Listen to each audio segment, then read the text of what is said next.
it's showtime. Hey everyone, how are you? Wellness Wednesday. Wellness Wednesday. We look very fall. You know, the arrangement behind you is very fall. Yeah. The sun's setting, so I know we might had sound to weird in a minute. switch. Normally we're over on that side of the store. Now we're on this side of the store because the sun sets earlier. And it's chilly out, so we're in sweaters. All of you people up north probably are laughing, but that's okay. I've been waiting to not sweat all day long for a while. We're going to just dive right into it. So a question that I often get a lot is how to eat healthy when I'm either on the road, going out to eat, etc., etc. Basically, when you're not home and you're not cooking. So because I'm the food girl, I'm going to actually ask Kelsey what y'all's go-to is, because I know she has very active children. Mm-hmm. She has, that they travel a lot. So 2 questions. 1, what do you do when you're like on the road? And 2, what do you do when you go out to eat, whether that's here or not? So we do have like constant activities on the weekend. And we pack all of our own food. It sounds crazy, but when you're stuck at a baseball game and it's like single elimination, so you're just like playing until you lose or something, you could be there for 2 hours or you could be there for 12. So we just pack our own coolers, that kind of stuff with snacks and everything that the kids are used to and they like.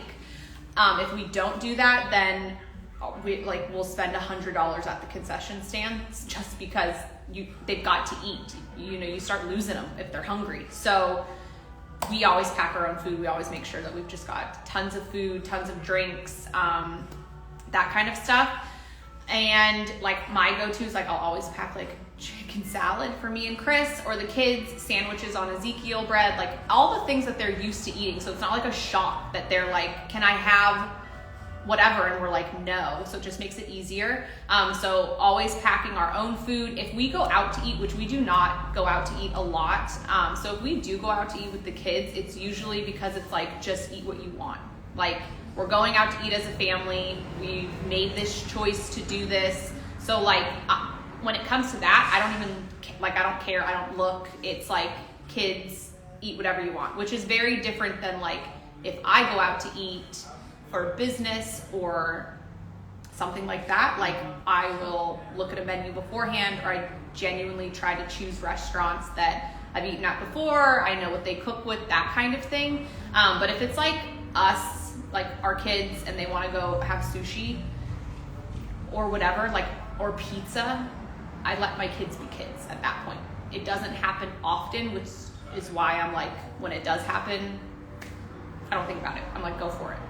The 95-5 rule for you, because it's probably not 80-20. But I mean, and I will say, not having children, the biggest thing that I hear, especially like from someone who is conscious of healthy eating, is if you completely deprive them, they're going to go to a friend's house and you're doomed, because they're going to eat it. They're going to get it somewhere at some point. Yeah. So like, that is the one thing that I'm like, you're not going to be 100% perfect 100% of the time. So like, and that's okay. Yeah. You're human. Yeah. But I guess, because I'm the food lady of the two.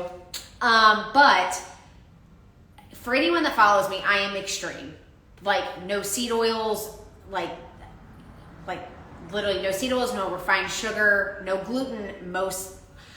We do some dairy now, but it is grass-fed, top quality. I understand not everyone is like that, and like I want this to be relatable. So, 1, yes, I make my food. You've seen me through an airport, through TSA, I have my packed food. Most people aren't gonna do that. That's fine.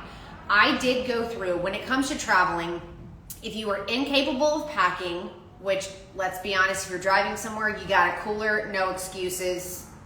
Pack some stuff, pack it in a cooler. But if you are traveling, I spent 5 years at a job that had me all over the country, very strange working hours. It probably took me 2 years to get into a routine of like what I knew would work. Mm-hmm. That is also for someone with very severe gut issues. So I don't have the option to run through a fast food restaurant. I would end up in the hospital.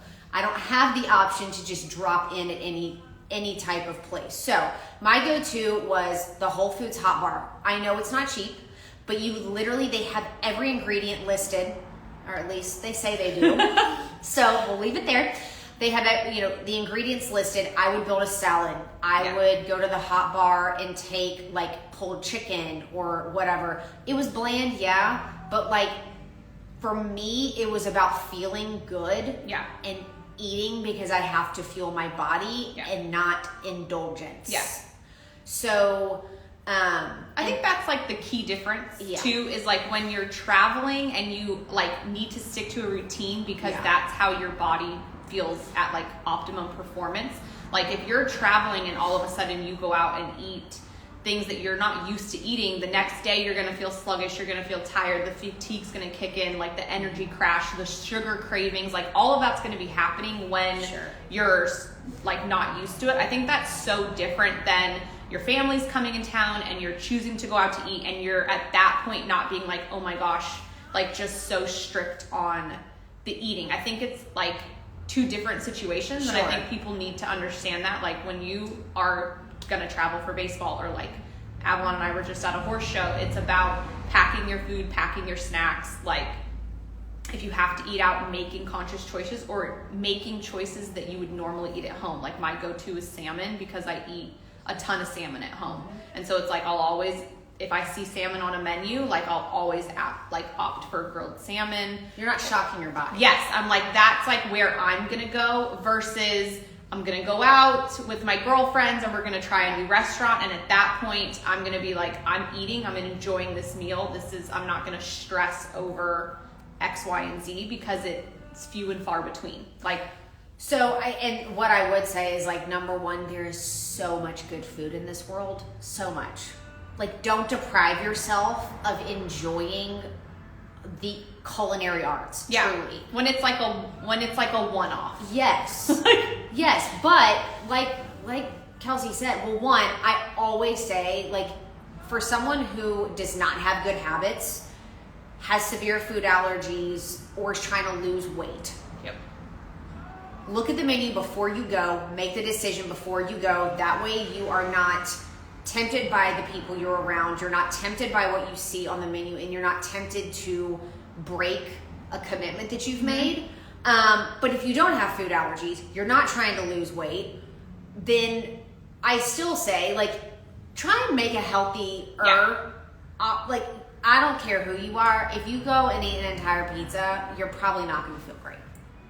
So it's, believe me, I love pizza. So do we, but I make it at home. Chris makes pizza at home, but like if I'm gonna go out, like I think it's the other thing is, and I've like proven this theory of mine, which it sounds crazy, but order first. Like be the first one to order, so that you don't, like, nobody else's choices then influence yours, and you can just get your crazy out like right away. Like, I'd like a salad, can I just do olive oil, or like can I just have dressing, olive oil and balsamic vinegar on the side, I'll put it on. Like, get all your crazy out first and then just be done, and then other people can order, so that if they're having the fried chicken and the mashed potatoes and everything like that, you're not like, ooh, because then you don't want to just like beat yourself up over it later. Sure. Just make the choice, look early at the menu, and be like, nope, I'm going with the grilled salmon and steamed vegetables. Yep. And that's what I'm going for, and a mocktail, and I'm good to go. There you go.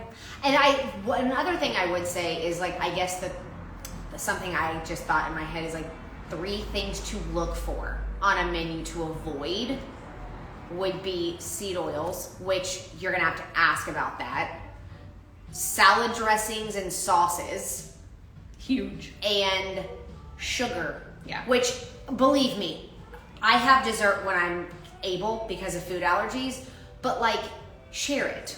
Yeah. Like, just be cognizant of, like, it's just, you're gonna feel better if you don't go and do all, like do all the things in one meal. Yeah.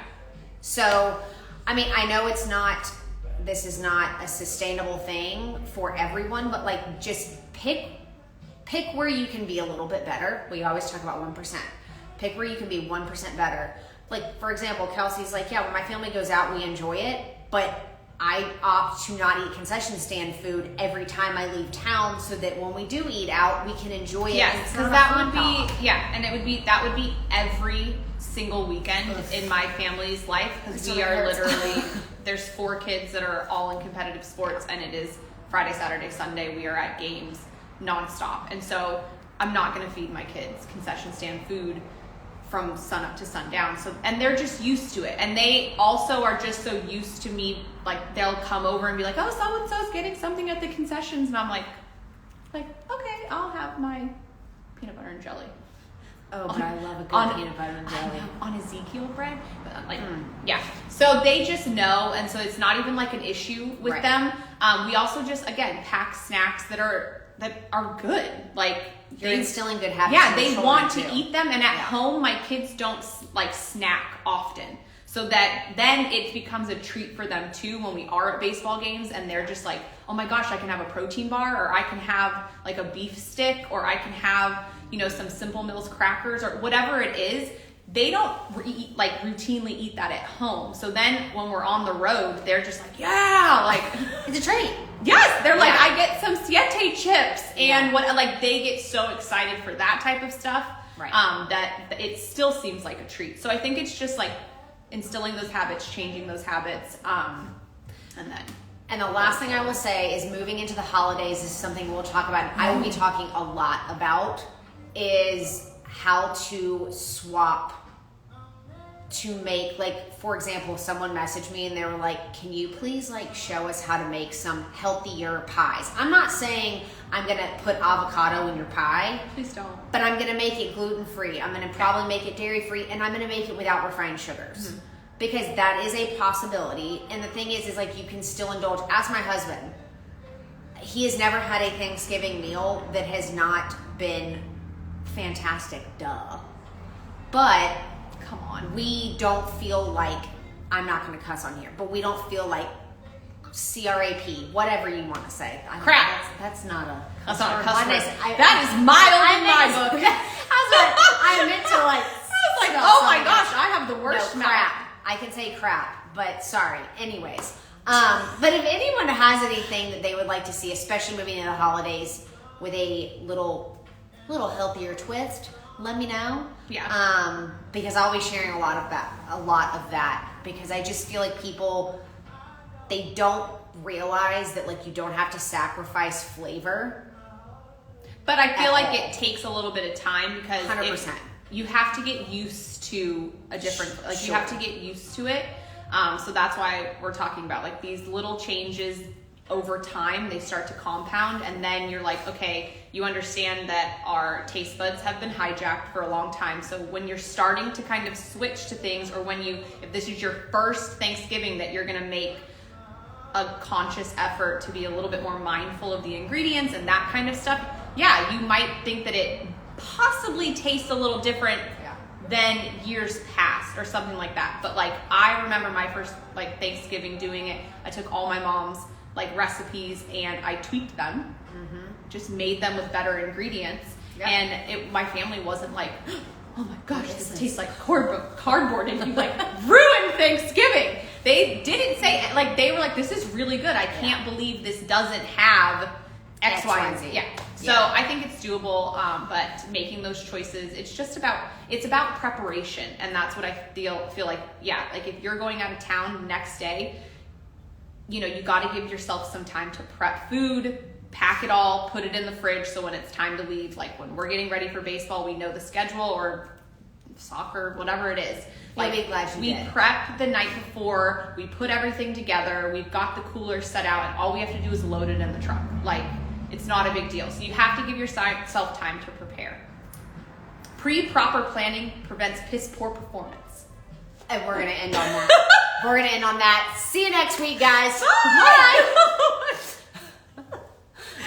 I was not expecting that, so we're just going to end on that note.